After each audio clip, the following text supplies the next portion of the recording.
Welcome to mathematical science linear algebra के lecture की series में today we are going to do about the nature of solution और we can say here the number of solution of a system ax is equal to b।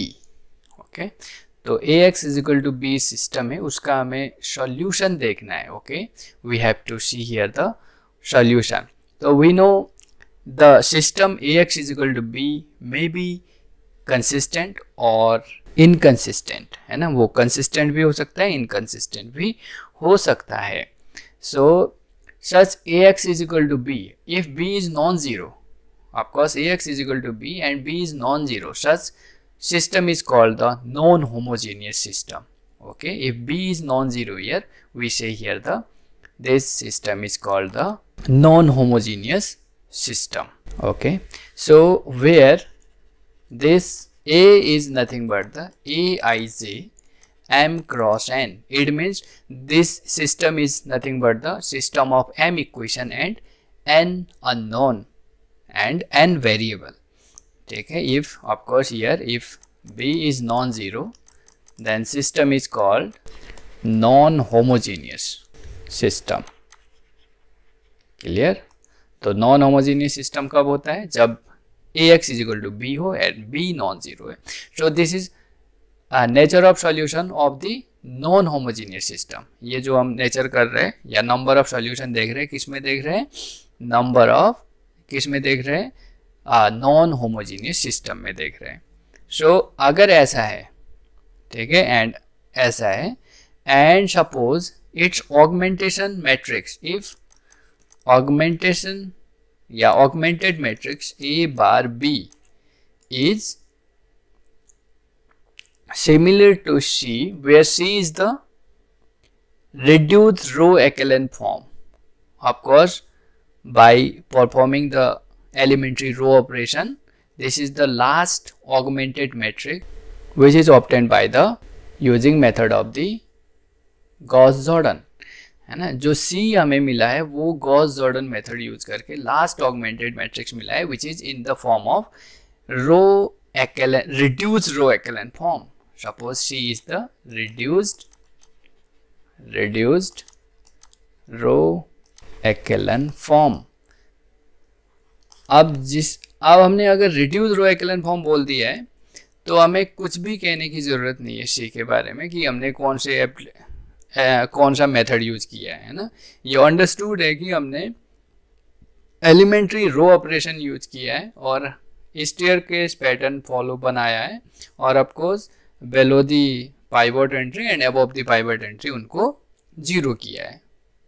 ठीक है, सो इस तरीके से हमारा बनता है। अगर ऐसा है तो ये C, जैसे ही आपके सामने C होगा, C को देख के you can tell about the nature of solution of the system, है ना। वो consistent होगा या inconsistent होगा, या उसके पास unique solution होगा या infinite number of solution होगा, ये सब कुछ आप बोल सकते हो। तो फर्स्ट नंबर अगर ऐसा है, so then if this then number 1, ठीक है, the system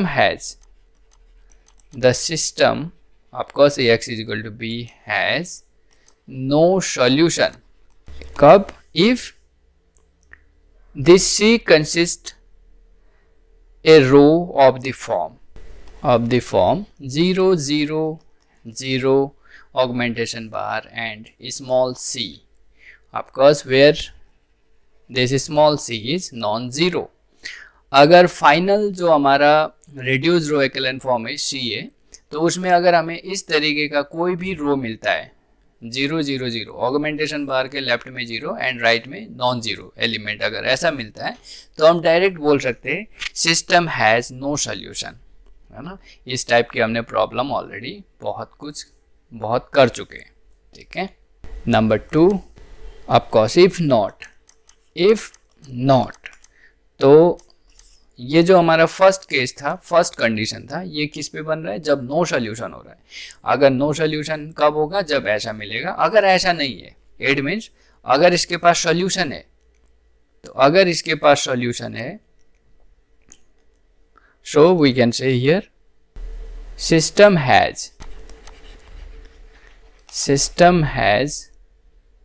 infinite number of solution. पहले infinite के लिए कर लेते हैं, then unique के लिए. System has infinite number of solution if. अब think करो हमने क्या क्या कर चुके हैं. तो इनफाइनाइट सॉल्यूशन कब आ रहा था? इनफाइनाइट सॉल्यूशन तब आ रहा था जब जो पाइवोट एंट्री है ना, उसमें नॉन पाइवोट कॉलम मिल रहा है. क्लियर है? नॉन पाइवोट कॉलम मिल रहा है. इट मीन्स अगर नंबर ऑफ वेरिएबल्स या अननोन n, इसमें हमने m क्रॉस n का मैट्रिक्स लिया तो नंबर ऑफ वेरिएबल n है. अगर नंबर ऑफ वेरिएबल ज्यादा हो जाए greater than number of pivot entry, ठीक है, पाइवोट एंट्रीज. अगर नंबर ऑफ वेरिएबल्स जो है नंबर ऑफ पाइवोट एंट्री से ज्यादा हो जाए तो इसमें क्या हो जाएगा, कोई ना कोई ऐसा वेरिएबल जो जरूर हो जाएगा जो कि फ्री वेरिएबल होगा. क्योंकि पाइवोट एंट्री की कॉरेस्पॉन्डिंग जो भी वेरिएबल होगा वो क्या कहलाएगा, बेसिक वेरिएबल या डिपेंडेंट वेरिएबल.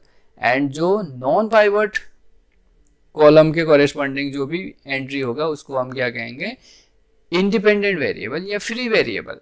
तो अगर वेरिएबल ज़्यादा है और नंबर ऑफ पाइवोट एंट्री कम है यानी बेसिक वेरिएबल कम है तो कोई ना कोई फ्री वेरिएबल होगा, है ना. n minus number of pivot entry, n minus number of pivot entry greater than 0. It means जो भी n minus number of pivot entry आ रहा होगा वो क्या आ रहा होगा, कुछ ना कुछ नंबर आ रहा होगा, पॉजिटिव नंबर आ रहा होगा. It means it has a free variable, so system has a infinite number of solution. ठीक है, आप एग्जाम्पल ऑलरेडी हम इनके कर चुके हैं, आप देख सकते हो. ठीक, अगर ऐसा नहीं है, इनफाइनाइट सॉल्यूशन नहीं है, तो उसके पास यूनिक सॉल्यूशन ही होगा. Otherwise system has unique solution. Okay, unique solution होने के लिए क्या होना चाहिए, नंबर ऑफ वेरिएबल्स n जो है नंबर ऑफ पाइवोट एंट्री के इक्वल होनी चाहिए. This is the necessary condition. ठीक है, not sufficient, this is necessary condition. ठीक है, सफिशिएंट कंडीशन क्या है, इसके पास सॉल्यूशन एग्जिस्ट करना चाहिए. जैसे फॉर एग्जांपल जैसे 1 0 0 1, ओके 1 2 सपोज. तो ये सिस्टम देखो, इसके पास यूनिक सॉल्यूशन है, नंबर ऑफ वेरिएबल 2 है, पाइवोट एंट्री भी 2 है. अब देखो जरा, ये मैंने अगर कर दिया यहाँ पे, चलो 3 ले रहा हूँ. ठीक है, ये इसके पास वेरिएबल 2 है, नंबर ऑफ पाइवोट एंट्री भी 2 है, लेकिन मैं नहीं बोल सकता कि इसके पास सॉल्यूशन है क्योंकि ये जो केस है इनकंसिस्टेंट का केस आ गया है. ठीक है, तो पहले सॉल्यूशन एग्जिस्ट करे, क्लियर, देन प्लस एडिशनल इसके पास n is equal to number of pivot हो.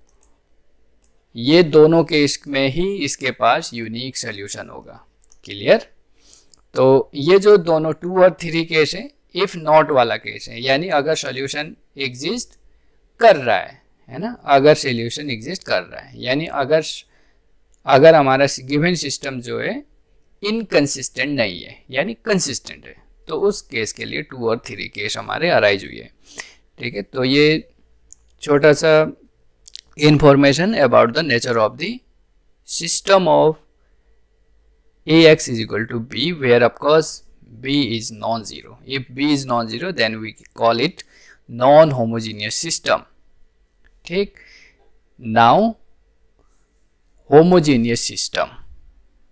ठीक है, so number of solution of homogeneous. ठीक है, so number of solution of a system Ax is equal to 0. अब यहाँ पे B को मैंने क्या कर दिया 0, तो इस सिस्टम को मैं क्या कहूँगा, this is called the homogeneous system. Okay, this system is called homogeneous.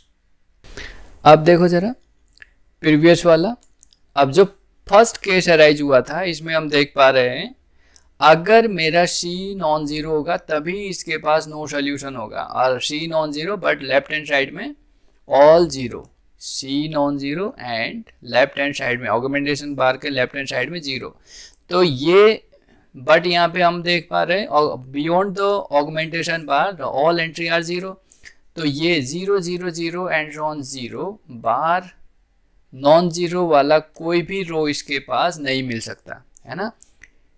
तो यहाँ पे हम बोल सकते हैं homogeneous system is always consistent. Clear है? So let the system A X is equal to 0, अब b की जगह 0 है direct, where of course A is equal to Aij of course m cross n। अगर ऐसा है the system is always consistent, तो system के पास सॉल्यूशन होगा नंबर 1। अब ध्यान से देखना है हमें इनफाइनाइट नंबर ऑफ सॉल्यूशन कब होगा। So system has infinite number of solution, या इसको हम कहेंगे non trivial solution. Okay, non trivial solution if of course same वही method number of variables n, number of variables या number of all non n are greater than equal, of course greater than, strictly greater than number of pivot entries। second one and of course unique solution कब होगा, जब number of variables n is equal to number of pivot।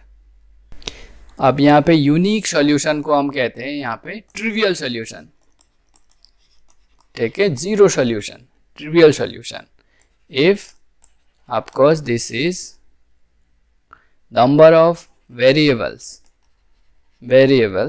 n is greater than number of variables n is equal to number of pivot entries। ठीक है, तो यहाँ पे केवल हमें number of variables is equal to number of pivot entries देखना है। ठीक है, होमोजीनियस के केस में हम क्या देखेंगे, जो रिड्यूस्ड रो एक्लेन फॉर्म होगा उस मैट्रिक्स में बस हम number of pivot entry count कर लेंगे। अगर number of pivot entry is equal to number of unknown के इक्वल आ रहा है, so definitely it has the trivial solution और zero solution.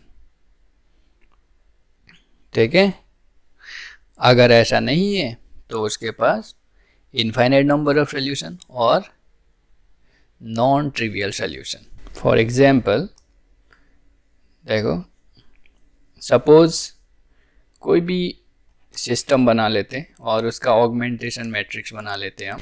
It has 3 equation and 2 unknown.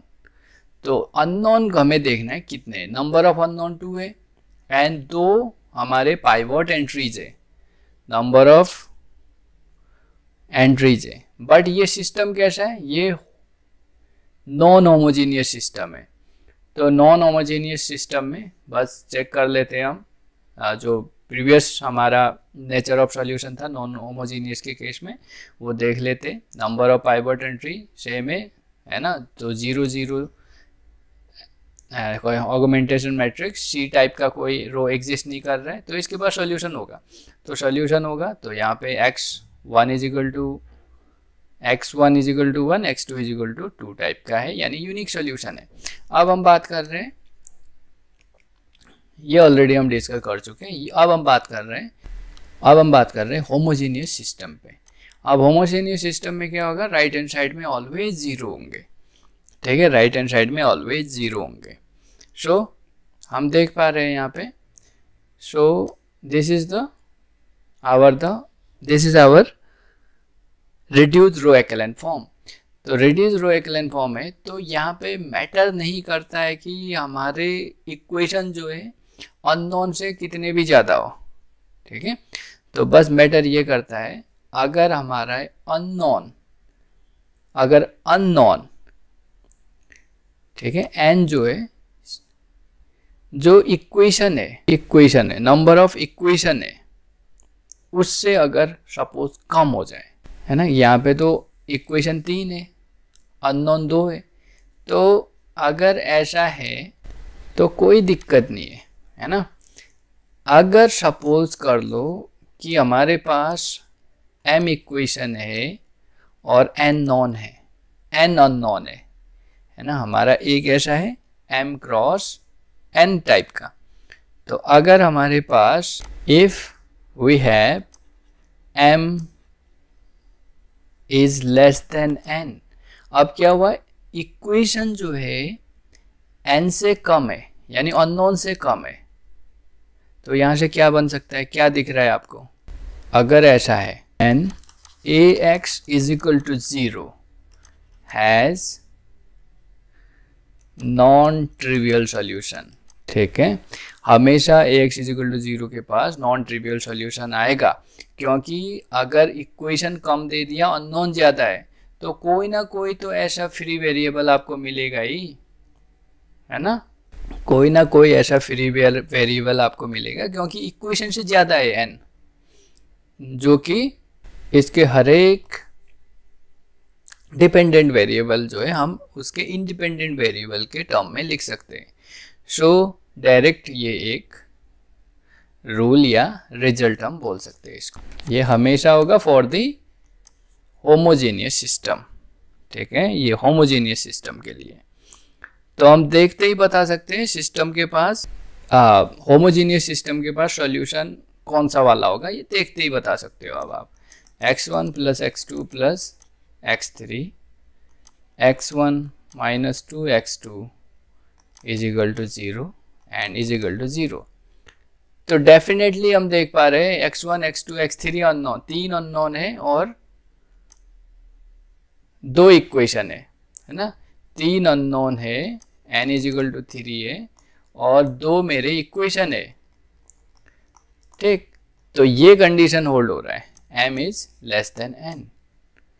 ठीक, यानी n ग्रेटर देन है m से। तो इस सिस्टम के पास नॉन ट्रिवियल सॉल्यूशन होगा, आप डायरेक्ट बोल सकते हो, क्योंकि इजीली हम देख पा रहे हैं इसका ऑगमेंटेड मैट्रिक्स 1 1 1 1 माइनस 2 0 एंड 0 0। तो हम रो ऑपरेशन यूज करेंगे तो यहाँ पे कुछ आएगा। तो ये मेरा पाइवट एंट्री हो गया। ठीक है, तो जैसे ही ये पाइवट एंट्री हो जाएगा, क्लियर है, और ऑफ कोर्स जैसे ही ये पाइवट एंट्री हो जाएगा, इसको भी पाइवट एंट्री बना लोगे। अगर ये भी पाइवट एंट्री हो रहा है तो केवल 2 ही ऐसे हमारे पास पाइवट कॉलम बनेंगे। तीसरा जो भी होगा वो ऑटोमेटिकली नॉन पाइवट एंट्री हो जाएगा या नॉन पाइवट कॉलम हो जाएगा। तो इसके कॉरेस्पॉन्डिंग जो भी वेरिएबल होगा वो क्या हो जाएगा, फ्री वेरिएबल हो जाएगा। तो जैसे ही फ्री वेरिएबल आया तो system has non trivial solution, system has infinite number of solution. ठीक है, तो इस तरीके से हम इसको सॉल्व करेंगे। कुछ प्रॉब्लम? अब इजीली आप क्वेश्चन नंबर 4 बता सकते हो, है ना। देखो क्या दिख रहा है, इक्वेशन नंबर 4 का ए पार्ट है, इसमें 3 इक्वेशन है। इक्वेशन है 3 और अननोन है 4, है ना, अननोन है 4। तो अननोन हमेशा इक्वेशन से ज़्यादा है, तो system is of course direct non trivial. ठीक है, तो सिमिलरली यहाँ पे भी 3 इक्वेशन है और 5 अननोन है। ठीक, सो यहाँ पे क्या है, 4 इक्वेशन है और 6 अननोन है। तो ये डायरेक्टली हम बोल सकते हैं इसके पास जो होगा नॉन ट्रिवियल सॉल्यूशन होगा। ऑफकोर्स आपको यहाँ पे गॉस जॉर्डन मेथड को यूज़ करके इसका complete solution set find out करना है, तो वो बात अलग है, लेकिन हम देखते ही बता सकते हैं इस टाइप के सिस्टम के पास अगर ऐसा होगा, है ना, अगर m is less than n होगा तो सिस्टम के पास क्या होगा, हमेशा नॉन ट्रिवियल सॉल्यूशन होगा। ठीक है, ये हम क्लेम कर सकते हैं यहाँ से। अब देखो रो एक्लेन फॉर्म, रो एक्लेन फॉर्म हमें आइडेंटिफाई करना है कौन सा गिवन मैट्रिक्स जो है रो एक्लेन फॉर्म का है या नहीं है। क्लियर? सो एक्सरसाइज है हमारा 2.2 क्वेश्चन नंबर 1। इसमें हमें बस आइडेंटिफाई करना है रिड्यूस रो एक्लेन फॉर्म कौन होगा या कौन नहीं होगा। तो सबसे पहले हमें देखना है स्टेयरकेस पैटर्न देखना है, पाइवट एंट्री ऑफ कोर्स देखना है, पाइवट एंट्री 1 2 3। अब स्टेयरकेस पैटर्न तो नहीं बन सकता इसका, है ना, ये 1 आ गया, तो ये जो होगा रो एक्लन फॉर्म, रिड्यूस रो एक्लन फॉर्म नहीं होगा, आपको रिड्यूस रो एक्लन फॉर्म की बात कर रहे हैं। बी में स्टेयरकेस पैटर्न बना रहा है, अगर आप 1 पाइवट 2 पाइवट 3 पाइवट, लेकिन ये 0 का सेट जो है ना, 0 जब वाला रो जो है वो ऑलवेज कहाँ होता है, बॉटम में होना चाहिए। तो 0 वाला रो जो होता है, this row always lying below the bottom of the matrix, ठीक है। ये 0 रो जो होगा always lying bottom of the matrix, तो ये भी हमारा रो रिड्यूस रो एक्लन फॉर्म नहीं हो सकता। नाउ थर्ड सी में तो ये पाइवट है, ये इसको 1 नहीं किया है तो ये भी नहीं है, ठीक है। डी ये पाइवट है, ओके, ये दूसरा पाइवट ये बन सकता था लेकिन यहाँ 2 है, इसको पाइवट नहीं बना रखा है क्योंकि इसके नीचे 0 होना चाहिए, तो ये भी रिड्यूस रो एक्लन फॉर्म नहीं है। क्लियर। नाउ ई 0 0, ठीक है, स्टेयरकेस तो बन रहा है, ये रो एक्लन फॉर्म तो है लेकिन रिड्यूस्ड रो एक्लन फॉर्म है या नहीं है ये चेक करना है। तो हमें दिख रहा है पाइवट के नीचे 0 है, पाइवट के ऊपर भी 0 है, नीचे भी 0 है, so this is yes, this is the reduced row echelon form. अब यहाँ पे जाके हमें कंफ्यूज नहीं होना है क्योंकि यहाँ तो पाइवट का कोई है ही नहीं केस, ठीक है। बाई चांस यहाँ पे नॉन 0 होता तो इनको 0 होना पड़ता, लेकिन यहाँ पे this is the non pivot column, third column is non pivot column, तो उसमें कुछ हम देखते नहीं है, हम जस्ट पाइवट कॉलम को देखते हैं, ऊपर नीचे 0 होना चाहिए। So we are done. ई तो आया 1, है ना। देन एफ, ये पाइवट है, ये पाइवट है और ये पाइवट है, लेकिन लास्ट के 1 के ऊपर जो नॉन 0 एंट्री आ गई है, तो ये भी हमारा रिड्यूस रो एक्लन फॉर्म नहीं होगा, ठीक है। तो बहुत इजी क्वेश्चन है, आप इनको ट्राई करेंगे तो नेक्स्ट में मिलेंगे हम कुछ इसके एप्लीकेशन के साथ। तो तब तक के लिए बाय बाय।